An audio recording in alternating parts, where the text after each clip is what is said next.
Hoje nós vamos ver dentro do Evangelho de João, capítulo 12, só o versículo 27.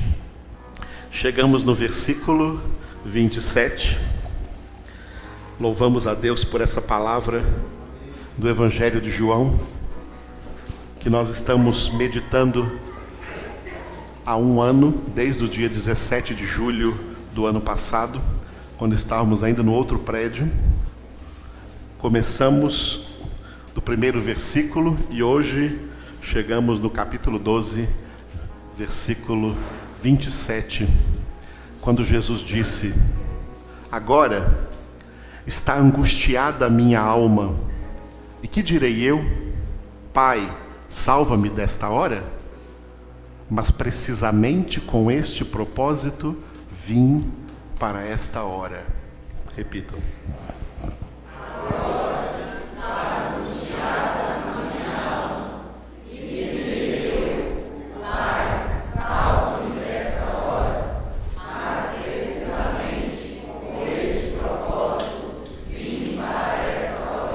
Aleluia. Basicamente, Jesus estava angustiado, sua alma estava angustiada, porque ele sabia que estava chegando o momento de morrer. Jesus veio ao mundo para morrer. O salário do pecado é a morte. Jesus não merecia esse salário, porque ele não tinha pecado, não pecou. A sua morte era para pagar o justo preço pela nossa salvação. Esse texto do capítulo 12 é bastante anterior ainda, aliás, não muito anterior, um pouco anterior ainda à ceia que Jesus instituiu com os seus apóstolos, que nós vamos ver no capítulo 13. E depois da ceia, nós vamos ver no capítulo 18, quando Jesus saiu para o jardim do Getsêmani, e ali mais uma vez ele sentiu essa angústia que ele já estava sentindo aqui no capítulo 12, aumentar de tal maneira que teve até mesmo consequências físicas, do seu suor se transformar em gotículas de sangue caindo sobre a terra. Jesus sentiu-se angustiado antes de enfrentar a morte. A Bíblia declara que o último inimigo a ser vencido é a morte. Jesus, como as primícias da nossa ressurreição, ele já venceu. Agora a alma de Jesus não está mais angustiada, não. Ele já passou por isso. Ele já realizou o seu ministério de todo filho de Deus. O ministério de todo filho de Deus é o ministério da obediência. Jesus já foi em tudo obediente ao Pai até a morte e morte de cruz. A morte foi a obediência, o ato de obediência mais difícil. Deus vai preparando os seus filhos, como fez com Jesus. Me obedeça nisso. Me obedeça nisso. Cada vez que você aprende a ser obediente a Deus, vão vir coisas mais difíceis para você também obedecer. E o último ato de obediência é a morte. Porque assim como Jesus foi fiel até a morte, assim como Jesus foi obediente até a morte, ele também disse: aquele que perseverar até o fim da sua vida na terra, ou seja, até a sua morte, será salvo. O nosso ministério é o ministério da obediência. obedecer a palavra de Deus. Ministro de Deus é alguém que é obediente a Deus. Ser ministro de Deus não é um cargo honorífico dentro de igreja. Ser ministro de Deus é ser um imitador de Jesus Cristo. É ser obediente ao Pai em tudo, na vida até a morte. Jesus, sentindo a proximidade, então, desse seu último desafio de obediência, sentiu humanamente, porque ele se fez homem, foi feito homem, sentiu a sua alma angustiada. Angústia da alma. Mas olha como estava na mente de Jesus muito clara a compreensão do que ele devia fazer. Que ele falou assim: o que eu vou dizer? O que eu vou orar? Falamos agora mesmo de oração. O que eu vou orar? Eu vou pedir para o Pai para Ele me salvar dessa hora? Pai, salva-me dessa hora. Né? Trazendo para o nosso português: Pai, me tira dessa.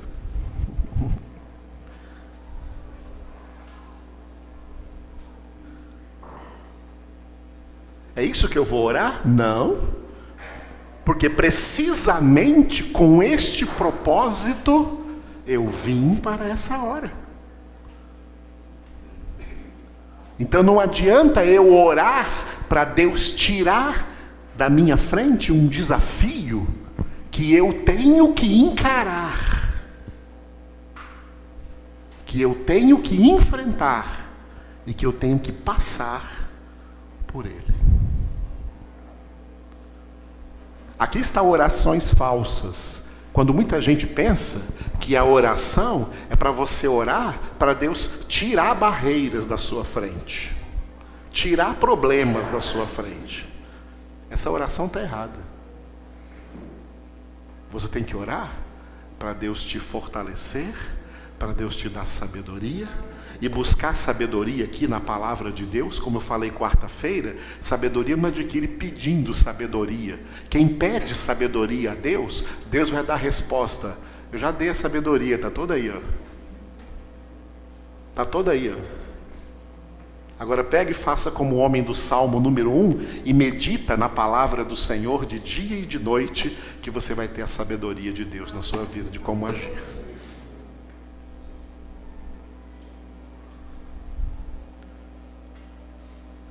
O Pai não quer livrar os seus filhos, como não quis livrar o seu filho Jesus dos desafios.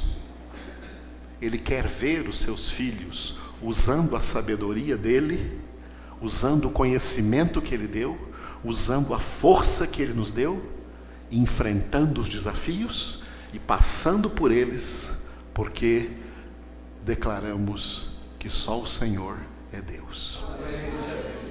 Para poder dizer para todo mundo: eu enfrento esse desafio e eu passo por esse desafio em nome do meu Deus, em nome do meu Senhor, porque o Senhor está comigo.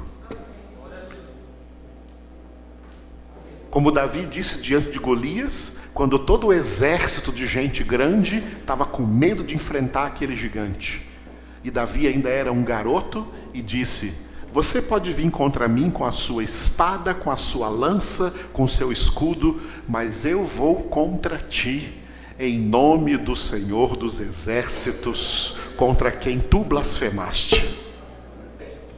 E de quem foi a vitória? Você quer ter vitória? Você quer ter vitória? Então tem que ser guerreiro. Tem que ser de luta. Tem que ser de combate. A igreja na terra é chamada de igreja militante. E para militar, nós temos as armas de guerra aqui, concentradas na palavra de Deus. Por isso Paulo disse a Timóteo: procura apresentar-te diante de Deus aprovado, como obreiro que não tem de que se envergonhar, que maneja bem a palavra da verdade. Porque essa palavra da verdade é a espada do Espírito que você vai usar contra Satanás. Não foi o que Jesus usou contra Satanás? Transforma essas pedras em pães. Está escrito: não só de pão viverá o homem, mas de toda a palavra que procede da boca de Deus. Lança-te daqui abaixo, porque está escrito. Até o diabo sabe usar a Bíblia. E usou contra Jesus o Salmo 90. Salmo 90, Salmo 91, contra Jesus. Usou contra Jesus. O salmo que as pessoas dizem que o diabo tem medo, o diabo usou ele contra Jesus. Oh, deixa a sua Bíblia aberta na sala, que vai expulsar o diabo. As palavras da Bíblia aqui não expulsam o diabo, não. As palavras que expulsam o diabo são as palavras da Bíblia que o Espírito Santo escreveu dentro de você. Se não tiver escrito dentro de você, o papel não tem nenhum poder. A palavra tem poder se estiver escrita dentro de você. Se você for carta viva de Cristo, e a palavra começa a aparecer nos seus pensamentos, na sua fala, na sua conduta, nas suas atitudes, a palavra de Deus dominando a sua vida, é aí que ela tem poder contra o diabo. Lança-te daqui abaixo, o diabo usando a Bíblia contra Jesus, porque está escrito: aos teus anjos darás ordens ao teu respeito, para que não tropece com teu pé em alguma pedra. Jesus rebateu: também está escrito: não tentarás o Senhor teu Deus. Olha todas essas riquezas aí que eu coloquei na humanidade inteira, tudo isso me foi dado, e se você se prostrar diante de mim, tudo isso eu te darei. E Jesus disse: arreda, Satanás, porque está escrito: adorarás somente ao Senhor teu Deus, e só a Ele darás culto. Como Jesus rebateu todas as tentações? Com a palavra. Ele é obreiro diante do Pai que não tem de que se envergonhar, que maneja bem a palavra da verdade.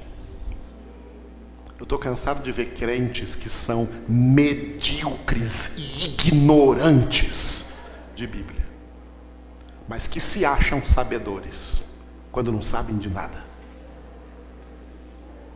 É por isso que o nosso seminário está aberto, e sexta-feira começam de novo as aulas, para formar. Eu quero formar cada um de vocês em obreiros e obreiras que não têm de que se envergonhar e que manejam bem a palavra da verdade. Esse aleluia foi fraco.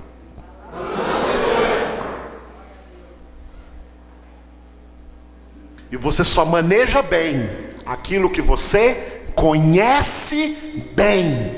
E eu quero que você conheça bem. Outro dia alguém perguntou para mim: pastor, tudo isso que o senhor prega, o senhor aprendeu no seminário? Eu respondi assim: não, nada disso que eu prego eu aprendi no seminário. Tem gente que pensa que eu sei palavra porque eu aprendi no seminário. Não foi não, irmãos. Eu sei palavra porque eu entro todos os dias no meu quarto, fecho a porta, abro a Bíblia e Jesus me ensina. Os seminários que eu fiz, eu só tirei 3 coisas: o método de estudo bíblico que eu estou ensinando para vocês aqui no nosso seminário, o aprendizado da língua hebraica do Antigo Testamento e o aprendizado da língua grega do Novo Testamento. Foi isso que eu tirei do seminário. O resto eu engavetei tudo. Eu não prego para vocês aqui teologia de nenhum teólogo, nem cito o nome deles. Faço questão de deixá-los no esquecimento e no ostracismo. Eu prego Jesus, eu prego Bíblia. Isso eu não aprendi no seminário. Eu aprendi dentro do meu quarto, diante de Jesus, com a Bíblia aberta, como eu faço todo todos os dias, sem falhar um. Entenderam, amados? E isso não é porque eu sou pastor, não. Eu faço isso porque eu sou filho de Deus. Eu quero que você seja filho de Deus. Eu quero que você seja filha de Deus. Filhos de Deus amam a palavra de Deus. Sem isso, você vai ter sua alma angustiada diante das dificuldades e vai morrer nessa angústia, porque você não vai conseguir vencer essa angústia. Mas se você for um homem de Deus, uma mulher de Deus, você vai vencer tanto os desafios internos, as angústias naturais da alma, como os desafios externos que você tem que enfrentar, tem que encarar, em nome de Jesus. Aleluia. Então eu coloquei ali, ó, Deus não livra seus filhos dos desafios, mas os fortalece para enfrentá-los. Repita essa frase que eu escrevi ali. Deus não livra seus filhos dos desafios, mas os fortalece para enfrentá-los. Aleluia. Jesus estava com a sua alma angustiada, tinha um grande desafio pela frente, e esse desafio não era fácil. Era um trabalho que ele tinha que realizar, e que o profeta Isaías escreveu, Isaías 53:11, chamando esse trabalho de um penoso trabalho da sua alma. 53:11. Isaías 53:11. Ele verá o fruto do penoso trabalho de sua alma e ficará satisfeito. O meu servo, o justo, com o seu conhecimento, justificará a muitos, porque as iniquidades deles levará sobre si. Repitam. Ele verá o fruto do penoso trabalho de sua alma e ficará satisfeito. O meu servo justo, com o seu conhecimento, justificará a muitos, porque as iniquidades deles levará sobre si. Quem está falando aqui é o Pai. Isaías está captando aqui a voz de Deus Pai. O Pai falando de Jesus. O Pai está falando de Jesus. Servo e justo aí, está com letra maiúscula? O servo é Jesus, o justo é Jesus. O Pai está falando assim de Jesus, que Jesus verá o fruto do penoso trabalho de sua alma. Nós somos parte desse fruto. Nós somos parte desse fruto. Glória a Deus. Não, vocês não entenderam. Nós somos parte desse fruto.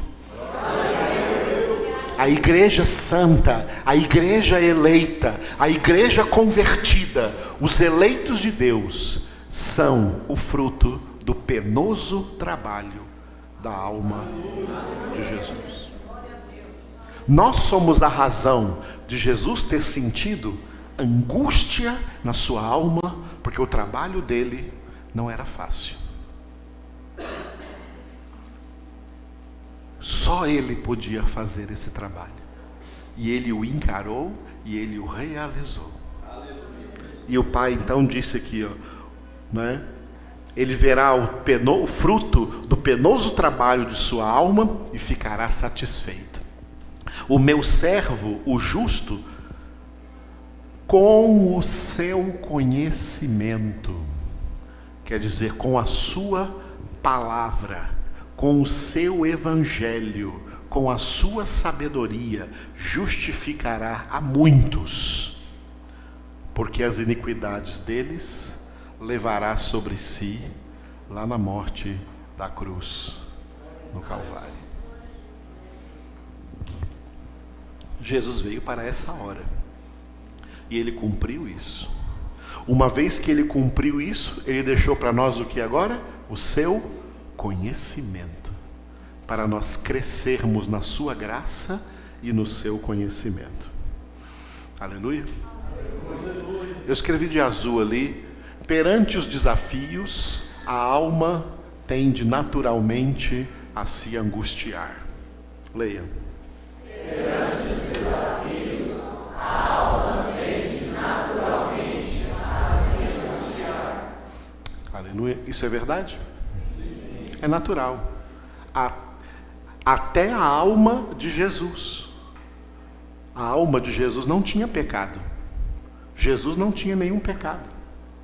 Portanto, se angustiar não é uma causa, não é uma coisa causada pelo pecado. Se angustiar é algo natural do ser humano. E Jesus, feito homem, sem nenhum pecado, também sentiu angústia, também sentiu tristeza. Mas ele superou isso. Nós temos que superar essas angústias, essas tristezas, são para serem superadas e não para nós sucumbirmos, naufragarmos na fé por causa dessas coisas. Aleluia. A terceira e última frase que eu coloquei: a angústia da alma tem a sua origem na ansiedade. Repita. A angústia da alma tem a sua origem na ansiedade. O que é ansiedade? Ansiedade é um sentimento da alma, e quando esse sentimento aflora, quando esse sentimento surge, é um sinal para nós de quê?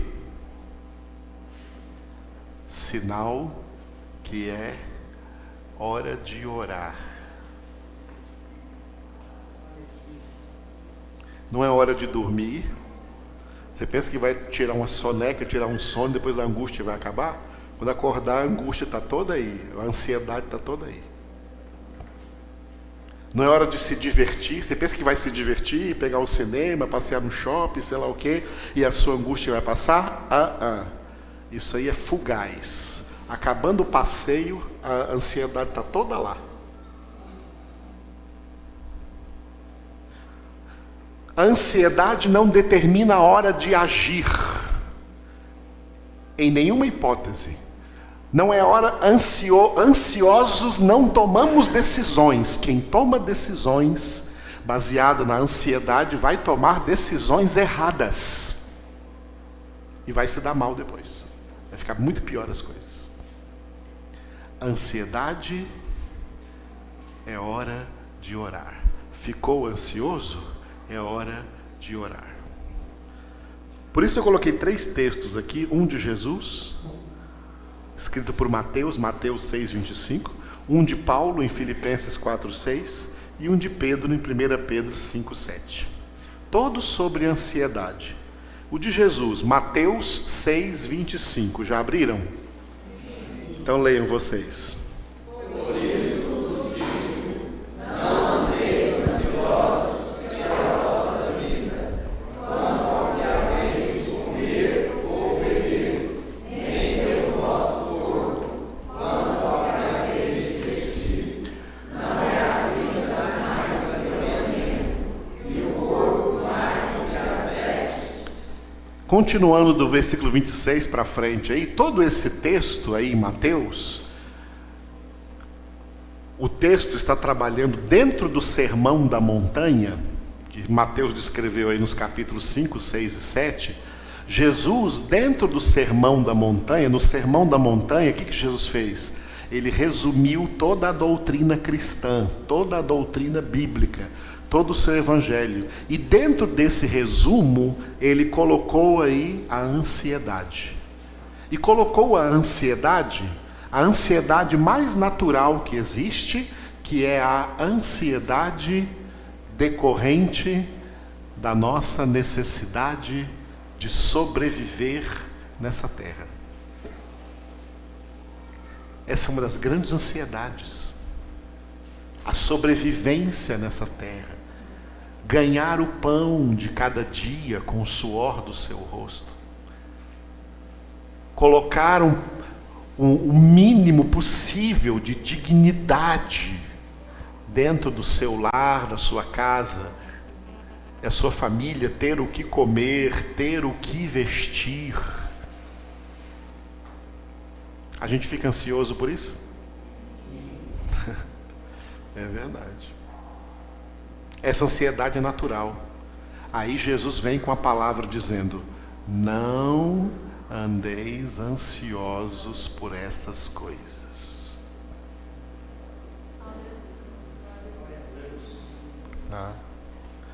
A ansiedade estraga. A ansiedade estraga o nosso trabalho, estraga o estudo. A ansiedade não é boa, mas ela é um sinal positivo, um sinal de que é hora de orar. Por isso, vamos ver o que Paulo escreveu em Filipenses 4:6. Abriram Filipenses 4:6? Então vocês vão ler. Não andeis ansiosos de coisa alguma, em tudo, porém, sejam conhecidas diante de Deus as vossas petições, pela oração, pela súplica, com ações de graças. Aleluia. Não andeis ansiosos de coisa alguma. Antes, ao invés de andar ansiosos, é o que esse antes está fazendo aí, é uma conjunção adversativa. Ao invés de ficarem ansiosos, faça o seguinte, tá? O quê? Sejam conhecidas diante de Deus as vossas petições, com orações e súplicas. Esse é o versículo que prova que a ansiedade é hora de orar. Ficou ansioso? É hora de orar. Não é hora de reclamar, não é hora de ficar falando, não é hora de ficar agindo, não é hora de tomar decisão, é hora de orar. É hora de serem conhecidas diante de Deus as suas orações. É hora de fazer o que Jesus disse em Mateus 6 ali também, onde nós não lemos hoje. Entra no teu quarto, fecha a tua porta e ora ao teu pai em segredo. E teu pai que vem em segredo te recompensará. Sabe como eu encaro essa oração? Eu encaro como a oração de Ana, a mãe de Samuel, que você lê lá em 1º livro de Samuel, capítulo 1. E ela declarou como que ela estava orando. Ela disse: eu estou derramando a minha alma diante do Senhor. Isso é a vontade de Deus, amado. Não existe terapia que supere isso. Não existe remédio ansiolítico que supere isso. A humanidade hoje está toda doente. Nunca psicólogos foram tão frequentados como são hoje, e nunca tantas pessoas tomando ansiolítico como hoje, remédio de tarja preta, para conter essa ansiedade. E a palavra de Deus dá para nós um remédio grátis. Você nem precisa de SUS. No SUS você só ganha susto. SUS é cavalo em hebraico, sabia? Hebraico, cavalo é SUS, S-U-S. É um cavalo. Só ganha coice. Jesus dá para nós o segredo, amados, de vencermos a ansiedade. Entra no teu quarto, fecha a porta e ora ao teu pai em secreto. Derrama a tua alma diante de Deus.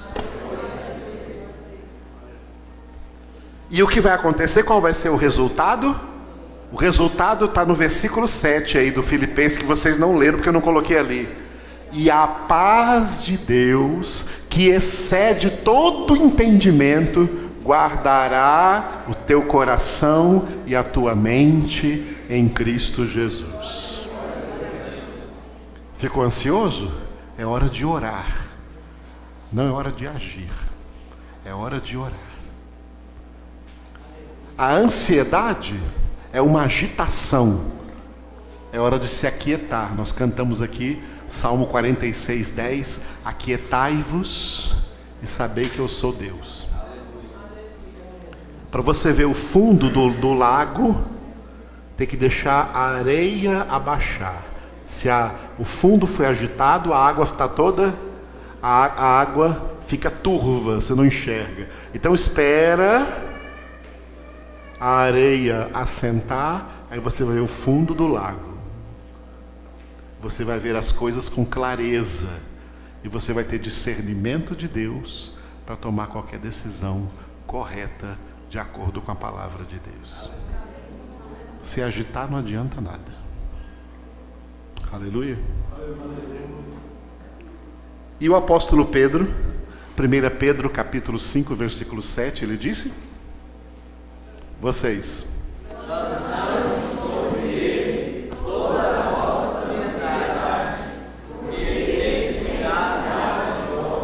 lançando sobre ele, lançando sobre Deus um pouquinho da vossa ansiedade? Quanto dela? Toda a vossa ansiedade. Por que razão? Porque ele tem cuidado de vós. Ansiedade é para orar. Ansiedade não é para agir. Ansiedade é para orar. Aprendeu isso? Amém. Aprendeu isso hoje? Amém. Ficou ansioso? É hora de orar. Os problemas continuarão lá te esperando. Eles não vão ser removidos. A oração não remove os problemas. A oração remove a sua ansiedade, para que você tenha clareza, calma, sabedoria, tranquilidade para enfrentar os problemas e resolvê-los em nome do Senhor teu Deus. Com a graça que o Senhor teu Deus te dá. Com a fé que o Senhor teu Deus te dá. Por isso, esta é a vitória que vence o mundo. A nossa fé. 1 João capítulo 5. Mas nós temos que viver assim, amados. Viver assim.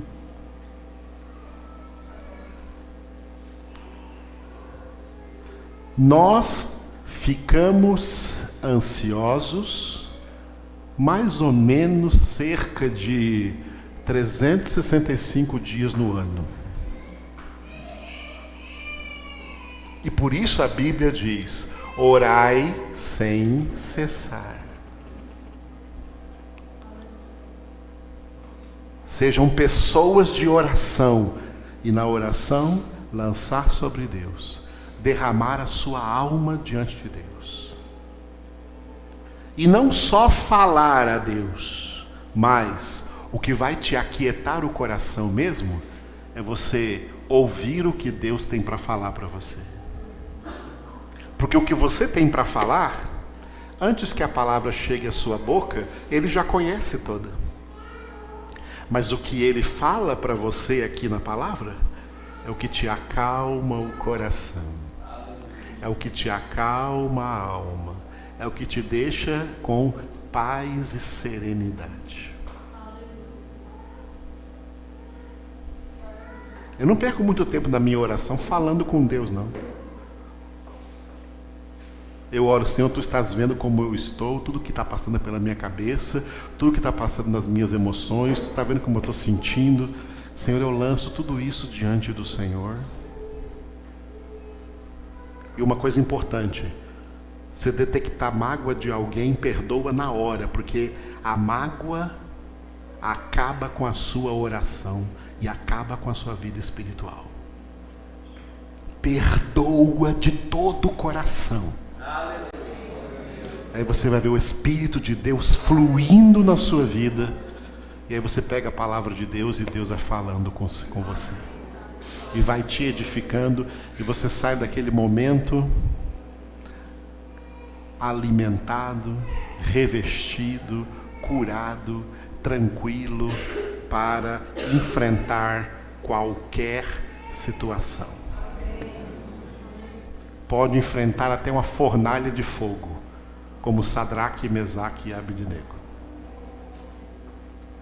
E saber que o Senhor estará andando com você no meio das chamas. Como ele disse em Isaías 43, se passares pelo fogo, a chama não te consumirá. Porque eu estarei contigo. É isso, amados. É assim que a gente alcança um estado de paz, um estado de espírito tremendamente sobrenatural nas nossas vidas. Por isso que tudo na vida vale aquela palavra que Deus disse através do profeta Zacarias: não por força, nem por poder, mas pelo meu Espírito, diz o Senhor. Vamos pedir então que o Espírito Santo de Deus venha enchendo nossas vidas. Vamos agora mesmo lançar sobre Deus as nossas ansiedades. Vamos aprender isso? Vamos juntos, fique de pé, vamos orar juntos, lançando sobre Ele toda a nossa ansiedade, porque Ele tem mesmo cuidado de nós. Senhor, nós invocamos o Teu glorioso nome nessa noite. Obrigado por essas palavras, Jesus.